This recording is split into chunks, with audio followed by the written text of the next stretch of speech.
praktisi hukum yang merasa kalau harus kita memang dikriminalisasi. Nah, menurut kamu bagaimana nih melihat? Adakah sisi kriminalisasi dalam kasus Nikita Mirzani? Kalau saya tidak melihat kasus ini mengkriminalisasi Nikita Mirzani, karena saya kan ngikutin. Cuman karena Nikita ini adalah artis sensasional di Indonesia, jadi kelihatan itu kalau sorotan itu ke dia gitu. Dia kayak dia menangis, dia meminta tolong sama hakim, tolong penangguhan penahanan dikabulkan. Karena dia artis itu jadi kesannya masyarakat, ya Allah kasihan banget. Padahal banyak banget orang yang bukan artis bunting di dalam pengadilan, pisah dengan suaminya, pisah dengan orang tuanya, pekerjaannya, anaknya jadi dilepaskan, itu tidak sorot, padahal lebih banyak lagi begitu. Jadi kalau Nikita sebenarnya ya, kalau ini baru 7 bulan, itu wajar-wajar aja, karena ada sampai orang yang kasusnya sampai setahun 2 tahun itu lebih lama lagi begitu. Jadi kalau dibilang kriminalisasi, saya tidak melihat itu karena saya sudah banyak ngelihat orang sidang, banyak lagi yang lebih parah begitu. Cuman karena Nikita ini artis di Indonesia, jadi dia kayak disorot banget gitu. Kayak aja Iba kan waktu datang gitu ya. Jadi kalau dibilang dikriminalisasi, saya tidak melihat itu begitu. Justru saya melihat hakimnya sama JPU-nya kalau di persidangan ya sebenarnya sangat mengayomi Nikita gitu. Tapi kalau nih kita lagi ngamuk-ngamuk ya mungkin hakimnya kadang diam aja tuh ninggalin persidangan. JPU-nya karena sesama manusia, karena nih kita nyolot, JPU-nya juga nyolot pakai rekam-rekam segala begitu. Tapi dalam hukumnya tidak ada sih JPU itu dilarang untuk merekam persidangan seperti kejadian kemarin gitu. Jadi kalau dikriminalisasi, saya karena saya memang saya tuh support Nikita, cuman punya banyak netizen tuh nggak percaya begitu loh. Gua nggak kenal Reza Gladys guys. Walaupun gua nggak kenal Reza Gladys ya, gua nggak pernah bertukar sapa. Waktu di pengadilan Reza itu datangin gue loh, kita salaman loh. Walaupun kita tidak saling kenal, saling tahu iya. Nggak mungkin juga Reza Gladys nggak tahu gue. Tiap hari muka gue di TikTok seliwaran.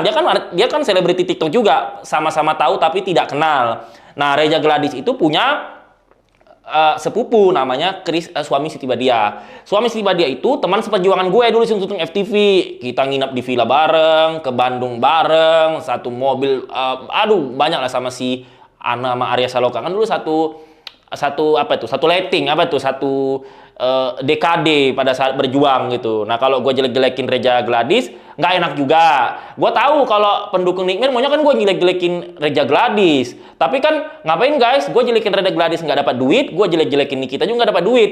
Kecuali Reza Gladys bayar gue 300 juta nih, jelekin tuh Nikmir, gue jelekin, ya kan? Atau Nikmir bayar gue 500 juta, hajar tuh Reza Gladys, gue jelekin. Lah ini kan gue nggak ada dapat kepentingan dan nggak dapat keuntungan, makanya gue support Niki. Karena Niki pernah tegur sapa sama gue, dia baik, ya kan? Walaupun sekarang dia agak ngambek sama gue. Kenapa? Jadi gue nggak tahu ya. Jadi ini Asumsi.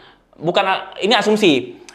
Ya, ini gue jujur ya. Ini gue jujur. Kayaknya Niki itu agak ngambek sama gue. Tapi nggak apa-apa. Gue memandang dia bukan sebagai teman, bukan sebagai public figure. Tapi gue memandang ini kasus seorang perempuan punya anak 3, tapi sekarang gara-gara kasus ini dia pencarian mata pencarian jadi tersendat. Ini bingung nih si anak 3 ini nanti mau ditombok pakai apa? Karena kalau di penjara itu pasti penghasilan kita berkurang. Nah, saya empatik seolah-olah itu adik saya, tapi mau menjali jangan sampai adik saya begitu ya. Nah, jadi kan saya nggak bisa pajang di sini. Saya bisa menunjukkan chattingannya kepada wartawan di balik layar, tapi kok di balik layar nggak boleh, nanti ada illegal access. Jadi saya ingat banget pada saat itu nih kisahnya begini. Pada saat itu gue dipegang sama Mami Online. Mami Online masuk penjara. Mami Online ini dulu megang gue, Nikita, Lucinta Luna, terus ada adiknya Amar Joni, siapa namanya lupa gue. Aditya. Aditya ya. Nah, itu Aditya namanya ya. Nah, terus jadi Mami Online ini dulu megang kita bertiga, ada beberapa artisnya. Karena skuter nggak usah gue sebut yang skuter ya kan. Nah udah dipegang itu 2018, makanya dulu gue intens banget sering ke apartemen si Lucinta Luna karena dulu Mami Online suka bawa. Nah jadi pada saat itu Lucinta Luna itu mendapatkan kontrak sebuah brand. dibayar 80 juta. Nah, 80 juta itu, ini fakta ya, 80 juta itu kontraknya per 6 bulan atau per tahun gitu, saya lupa gitu, tapi bukan sebulan. Nah, tiba-tiba Mami Online ini deket sama Nikita, karena Mami Online dulu sering ke rumah Nikita.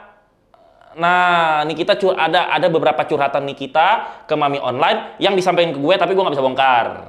Tentang mata pencarian Nikita juga, ya. Itu off the record. Nah, terus si Mami ini memang cerita, Mami ini kan sama saya deket ya, jadi dia itu selalu cerita apapun ke saya, apapun. Sampai honor-honor artis itu dia kalau cerita pakai kontrak. Makanya saya tahu kalau honor artis itu berapa, guys, setinggi-tingginya berapa, karena Mami itu kontrak-kontrak anak sinetron yang peran utama itu ditunjukkan. Semahal-mahalnya pemain sinetron kan nggak mungkin berkali-kali lipat dari kontrak anak si pemeran utama, paling 2 kali 3 kali lipat kan. Nah, jadi makanya saya tahu kalau tentang honor-honor artis. Pada saat itu, setahu saya dari mulut Mami Online, Nikita itu dapat satu brand nama si Luna, Lucinta Luna. Nah, seingat saya nih ya, Mami Online pernah cerita, Satria, lu jangan bilang-bilang harga si Lucinta 80 juta ya ke Nikita. Ngapain gue cerita, orang gue nggak kenal Nikita juga pada saat itu kan. Itu 2018, nggak pernah ketemu juga, gue bilang. Jadi Nikita itu seingat gue, Nikita itu bukan anak Mami, tapi untuk brand inisial E itu, akhirnya inisial E. Itu Nikita dapat dari Mami. Nah, itu dibayar 40 juta. Nah, pada saat itu 2018 loh, itu langsung Mami Online. Kenapa Kak? Kalau nggak, emang kenapa sih Kak? Gitu. Ya, kalau soalnya Niki kakak bayar itu 40 juta gitu, seingat gue. Jadi takutnya nanti ada kecemburuan sosial gitu. Nah, terus syutinglah syutinglah brand inisial E ini di arah Tangerang atau BSD gitu, saya lupa gitu. Satria, kamu ikut kakak ya? Ngapain Kak gitu? Kan gua manggilnya Kak Diva kalau Mami Online itu ya. Iya, kakak mau syuting sama Nikmir brand ini. Oh ya, boleh. Jadi mobil gue diparkirin. Pada saat itu Mami Online masih tinggal di Kalibata, belum di bukan rumah yang mewah sekarang. Ya udah, akhirnya si mobil gue diparkir di apartemen Kalibata, karena gue nggak tinggal Kalibata, tapi gue sering ke situ karena teman-teman gue banyak di situ. Kan pemain FTV banyak di situ kan, Kak. Mbak, terus udah akhirnya saya pergi naik mobilnya si Mami Online, syuting lah sama si Niki. Nah, pada saat itu kan gue belum terkenal ya, belum kayak sekarang ya kan. Udah main FTV, udah main sinetron, udah peran utama juga, tapi kan memang hokinya gue itu dikenal masyarakat dari infotainment sama media sosial ya kan. Itu kan udah alur Tuhan. Oh Satria, lu terkenal nih, lu nggak terkenal lewat ini ya kan. Kayak Syahrini, kalian nggak bisa ngejudge Syahrini terkenal karena Anang, nggak bisa guys, itu udah jalan Tuhan. Kalau Tuhan tidak mengizinkan, Syahrini juga mau 10 kali bikin album sama Anang, nggak akan terkenal dia. Itu namanya jalan Tuhan ya guys, nggak bisa, kita nggak bisa menyalahkan itu. Dah syuting Nikmir di situ, ya ngobrol tapi mungkin Niki nggak ingat karena kan gue belum terkenal sekarang kan. Nah akhirnya ngobrol di situ.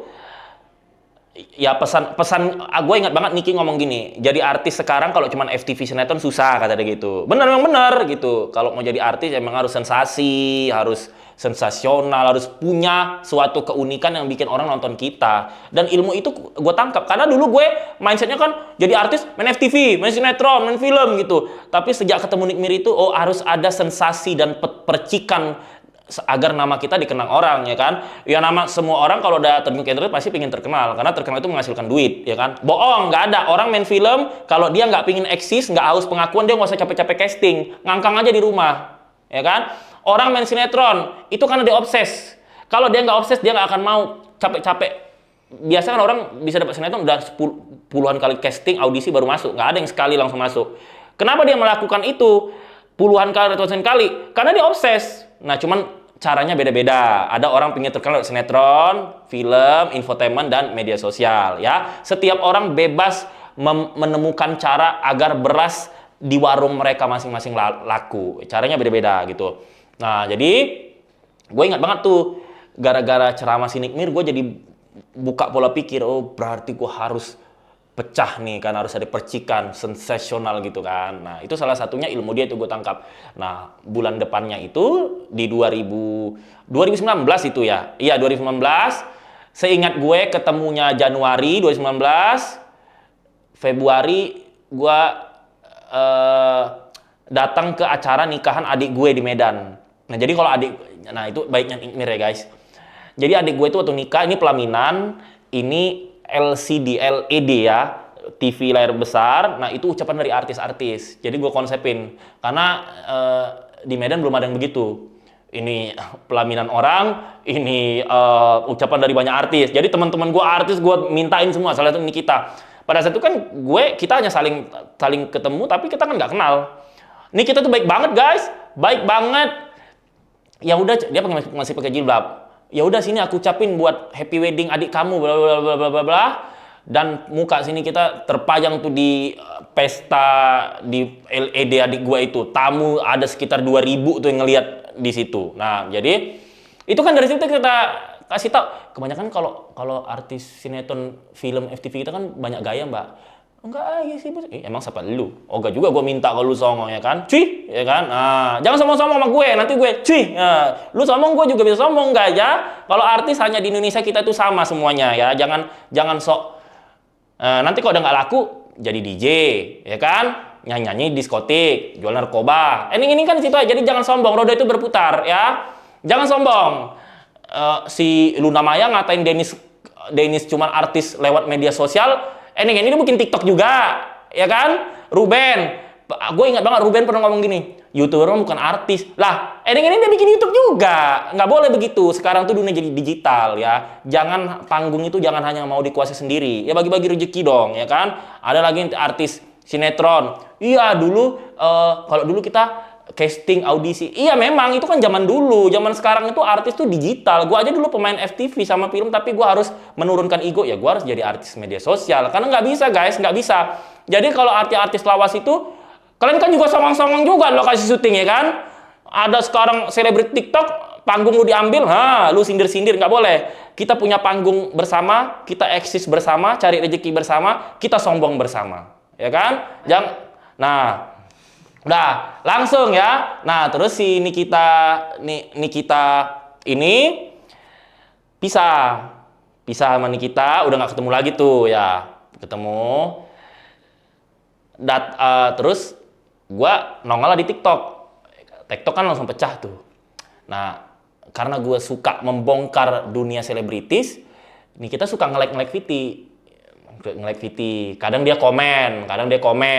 Kadang kalau yang nggak cocok di hati dia komennya nggak enak ke gue. Kadang yang cocok di hati dia, makasih, katanya gitu. Nah, terus sebulan sebelum Agustus kayaknya guys, lupa gue. Agustus itu tiba-tiba Niki nyapa di chattingan TikTok sama Instagram. Dia cari loh Instagram itu. Satria, salam kenal ya, kata dia gitu. Aku bisa minta tolong nggak, kata gitu. Oh, tolong apa nih, Mir? Minta nomor HP ya. Ada tuh di chattingan di situ. Gue kasih. Nah, Nikinya nelpon sampai 1 sampai 10 kali. Tapi saya nggak angkat. Pertama karena saya sibuk kalau siang. Saya sampai bales, Niki, kalau mau nelpon jam 11 malam ya, pas aku lagi santai. Dia nelpon. Kan kita wonder, Mbak. Kadang gini guys, gue kalau orang entertain minta tolong sama gue was-was, ya kan? Maksudnya kalau udah orang, bukan Niki doang deh, kalau udah orang entertain mau numpang mobil gue, kan kita kalau syuting FTV lu suka numpang-numpangan kan, Mbak? Kalau udah orang entertain numpang minta tolong sama saya tuh takutnya gini, Mbak. Kan entertain ini identik dengan narkoba kan? Takutnya kita nanti jadi dititipin inilah apa, takut kan? Terus identik dengan masuk penjara. Jadi pada saat itu pertama saya sibuk, kedua saya takut juga, ini kenapa tumen-tumen Niki minta tolong kan gitu kan. Udah lama nggak ketemu, udah akhirnya nggak saya angkat. Ngambek. Nah, terus saya bongkar lagi. Salah satu, gua nggak sebut nama ya, salah satu mantannya Niki itu kan ada homo. Memang iya, karena banyak orang di balik layar tahu si mantan pacarnya ini homo, tidur sana sini sama laki, war-weror juga. Ada juga yang bayar, tuh orang Bali, orang dari Bali gitu. Bukan semua orang Bali ya. Ada orang Bali gitu. Bayar. Tiba-tiba si Niki DM saya, Satria, kamu itu maksudnya apa gitu kan? Saya pura-pura cuek aja nggak, saya kan orangnya nakal juga kan.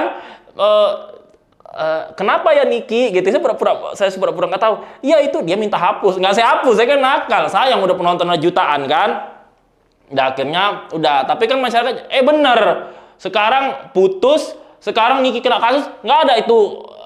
Setidaknya pernah, nggak tahu itu settingan atau pacar beneran, tapi kan setidaknya pernah dekat, datangin kayak sekali sidang, 2 kali sidang gitu loh. Kadang kan orang entertain ini gitu ya, nggak bisa dibaikin. Kalau udah putus kerjasama, hubungan juga putus gitu.